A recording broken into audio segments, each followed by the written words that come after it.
Listo, ahora vamos con inyección de dependencias y decoradores. Entonces, ya anteriormente vimos las clases, ¿cierto? Muchas veces yo por darle modularidad al código, ¿cierto? Que eso es un comportamiento bien deseado cuando uno está programando, ¿cierto? ¿Eso qué quiere decir? Cosas como separación de responsabilidades, ¿cierto?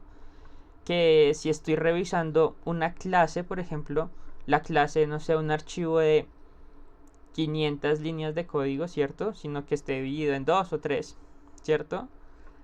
O simplemente yo quiero agregar comportamientos posteriores sin necesariamente crear un hijo de la clase, ¿cierto? O sea, yo quiero que la clase animal tenga un nuevo comportamiento sin tener necesidad de crear una nueva clase.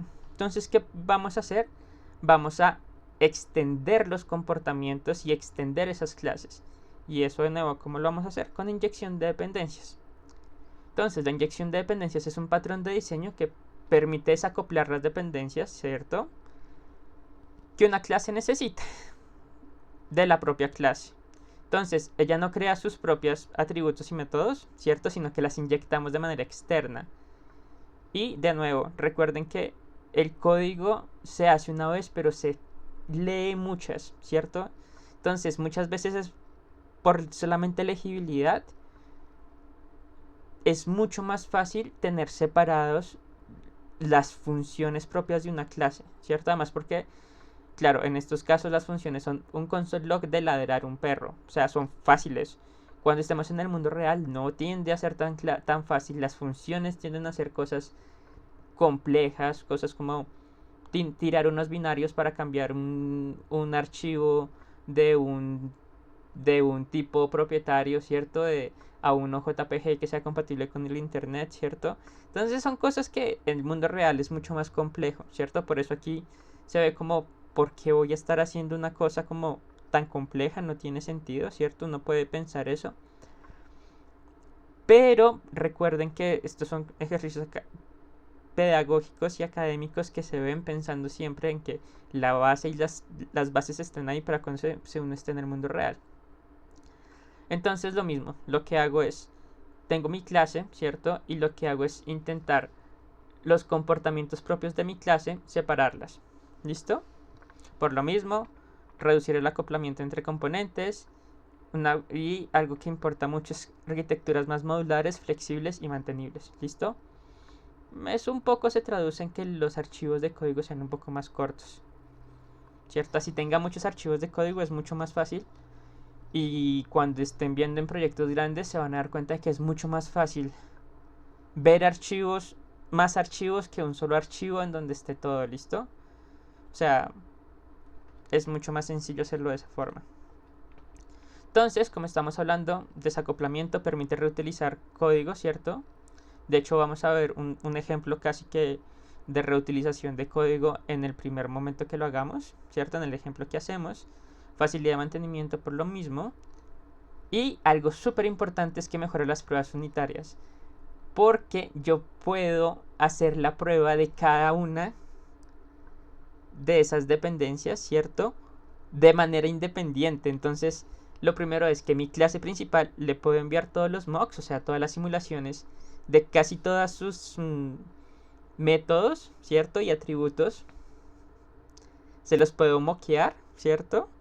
Pero además es mucho más fácil probar cada uno de esos métodos y atributos porque los tengo desacoplados de mi clase principal. O sea, los tengo por aparte en un archivo aparte. Entonces es mucho más fácil hacer las pruebas unitarias de un sistema pequeño que un sistema grande. ¿Listo? Entonces este es un ejemplo sencillo de un Notification Service, ¿cierto? Tampoco le vamos a dar mucho porque nosotros lo que vamos a hacer en verdad es usar decoradores. Los decoradores existen literalmente para eso, ¿cierto? Para modificar o extender el comportamiento de las clases. Entonces es perfecto, o sea, nosotros no tenemos que tirar este código, simplemente tenemos que hacer un decorador. ¿Listo? Entonces normalmente vamos a tener de clase, de método, de propiedad y de parámetro. Nosotros vamos a usar casi siempre decoradores de clase. Si usamos otro específicamente mientras estemos viendo Nest, pues vamos a atacarlo de manera independiente, pero por ahora vamos a ir por el de clase, que es como el más general y el más sencillo de entender. Entonces, por ejemplo, simplemente creo una función, ¿cierto? Que es literalmente un console log, que si se dan cuenta, además, este es un código reutilizable prácticamente a todas mis clases. Yo acá tengo todos los ejemplos puestos, ¿cierto? De decoradores, vamos a ver yo modifiqué ¿cierto? Le puse public nombre profesor y un string. Entonces lo primero que vamos a hacer es darle clear a esto que le estaba haciendo el push, y una vez aquí lo que voy a hacer es darle un npm run dev,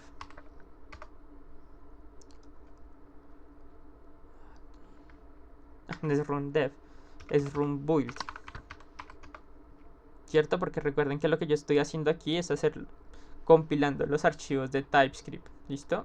En Node Modules, sino en Source, en dist, ¿listo? Y ahora para llamarlo, lo único que tengo que hacer es node, ¿cierto? Dist, esto lo llamé en decoradores, ejemplo, y el ejemplo 1. ¿Listo? Entonces vean el comportamiento. Aquí el clase instancia, mi clase creada, ¿cierto? Es este console log, ¿cierto? Clase creada. Vean que es este comportamiento al que le puse, ¿cierto? O sea, yo extendí literalmente el comportamiento. Entonces, vamos con los siguientes ejercicios, que van a estar en el repositorio. Si lo necesitan, me lo ponen en comentarios. Gracias, chicos.